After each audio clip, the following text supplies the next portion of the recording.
Zig Ziglar. Ziglar. Inspiring true performance. A number of years ago, Laurie Majors, my executive assistant, got a phone call from a lady in Birmingham, Alabama. At the end of the conversation, she said, Zig, she said, I believe this woman thinks she's got an impossible problem, but I believe you can solve that problem with her in just a few minutes if you will spend that time with her. I said, well, Laurie, tell her to meet me backstage. I'll get there about 10 minutes early. My schedule was such that was about all I had.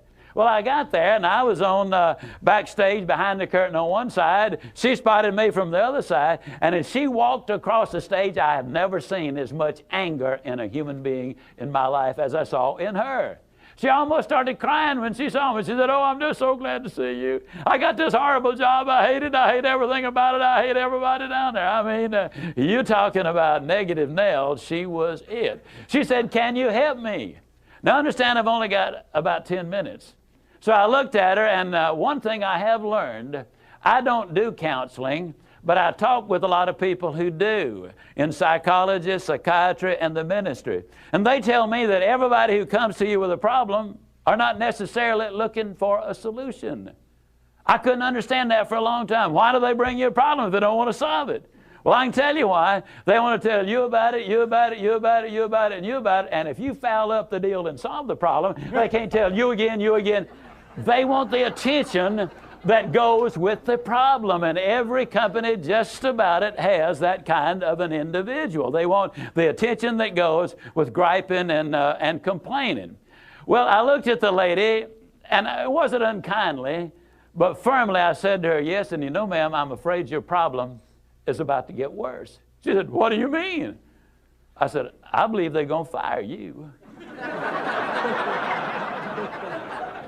She was stunned. I couldn't have stunned her more if I'd hit her in the face with a bucket of ice water. She said, fire me? Why on earth would they fire me? The inflection in her voice clearly said, they're the bad guys, I'm the good guy. Why don't they fire them and keep me? Have you ever noticed that people who are the problem never recognize that they are? They're in complete denial. They think denial is just a river in Egypt. Why would they fire me? I said, ma'am, I don't believe there's a company in America big enough to contain this much poison in one small spot. Have you ever noticed that when somebody is about to lose something they've been complaining about, whether it's a car, a home, a mate, a job, or whatever, when all of a sudden it appears they're going to lose them, it takes on brand new value. She looked at me and said, well, what can I do? I said, do you really want to know? She said, yes, I do. That's the reason I came to see you. I came looking for help, but you sure haven't been any help so far. I said, well, ma'am, I've got an idea, and I will absolutely guarantee you it positively, definitely, absolutely will work if you will just do it. She said, I'll try anything within reason. I said, okay, when you get home tonight, all of your household tasks are complete. It's bedtime. Get off in a room right by yourself. Get a sheet of paper out, and at the top of it write, I like my job because. She interrupted me. She said, that'll be easy. I don't like nothing about that job. Don't like nothing about those people down there. And I said, well, just as a matter of curiosity, do you work there for benevolent reasons, or do they pay you for working there? She said, well, I got to confess, they pay me. And I said, and you don't like to be paid? Oh, she said, yes, I do. I said, okay, tell you what you do. Open your notebook right now. We'll start our list of the things you like about your job. They pay you for working there, and you do like it, don't you? She said, absolutely. But she just stood there. I said, no, open your notebook now, and we'll get busy on the list. She just stood there. I said, ma'am, let me tell you what my experience in life has been. I've discovered that in 100% of the cases, no exceptions, people who won't take step number one never take step number two. You see, she had come to me with an impossible dream. Her dream was that nice Mr. Ziglar was going to solve all of her problems, and she would live happily ever after. Well, folks, I got news for you. I can't solve her problems. I can't solve your problems. But I will give you some steps that I'll absolutely, definitely, and positively will work for you, as it worked eventually for her. I said, well, ma'am, let me tell you something. Unless you're willing to take step number one right now, it's been nice talking with you. She angrily opened her notebook. Before we got through, there were 22 things she liked about her job. Not only did they pay her for working there, they paid her above average. She had 3 weeks vacation with pay. She had a retirement program. She was in on profit sharing. She had health insurance, life insurance, and accident insurance. She lived less than 10 minutes from home. She was in on management decisions. The company sent her to 3 seminars a year to be paid for. She had her own private office and parking place. 22 things that she liked about her job. Now I said, ma'am, when you get home tonight, everything is finished. Get off in a room right by yourself. Close the doors. Change one word from I like my job to I love my job. Get in front of that mirror. And folks, I cannot say this strongly enough, but I'm going to try. The eyes are the windows of the soul.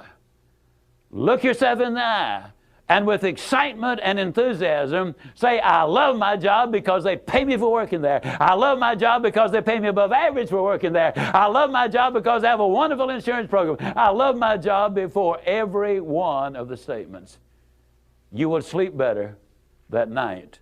You see, there's something hidden in what I'm saying to you now. When she says, I like my job, she's really saying, I'm grateful for my job. And of all of the emotions we can have, according to Hans Selye, the #1 stress specialist in America, the healthiest of all human emotions is gratitude. I said, you go down that list. I like my job. I love my job, rather. That is a way of gratitude. You'll sleep better the first night. Tomorrow morning, when you get up, get back in front of the mirror just before you go to work. Get back in front of the mirror and repeat the process again with excitement and enthusiasm. I love my job because, and take the list with you. Because the reality is, you see, you will have started to change from a fault finder to a good finder. Some people do really find fault like there's a reward for it. They really do. Take the list with you, and you will be able to add to that list, absolutely guaranteed. Do this every morning and every night, and you will have an astonishing recovery from this advanced case of stinking thinking. Now, I didn't say that to her, but I'm saying it to you. That's what it was. It was an advanced case of stinking thinking. Well, 6 weeks later, I was back in Birmingham, Alabama. I was doing a follow-up sales seminar. Now, the lady was not in sales, but she had been listening to my tapes. She had been listening to Automobile University, and she had discovered that everybody sells. Everybody who will ever hear this is in selling. Whether you're a school teacher, a civil service worker, a military personnel, an executive secretary, it doesn't make any difference. What you do, you sell every day of your life. There she was at the sales seminar, seated on the front row, grinning so wide she could have eaten a banana sideways. I'm telling you, you're talking about somebody that was excited. She was turned on. I said, well, how you doing? She grinned even more broadly and said, Mr. Ziglar, I'm doing wonderfully well. And thank you for asking. She said, you cannot believe how much those people down there have changed.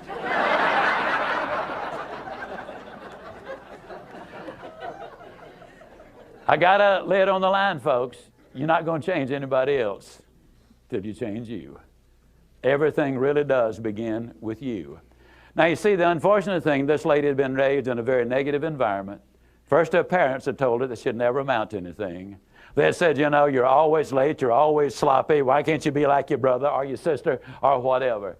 When she got married, her husband had continued it, and so her self-talk had become completely negative. Everything that she said about herself was negative. You know, like Dad said, I'll never amount to anything. Or like my husband says, I can't do anything right. But when she started changing the input, then some radical changes took place. Zig Ziglar. Inspiring true performance.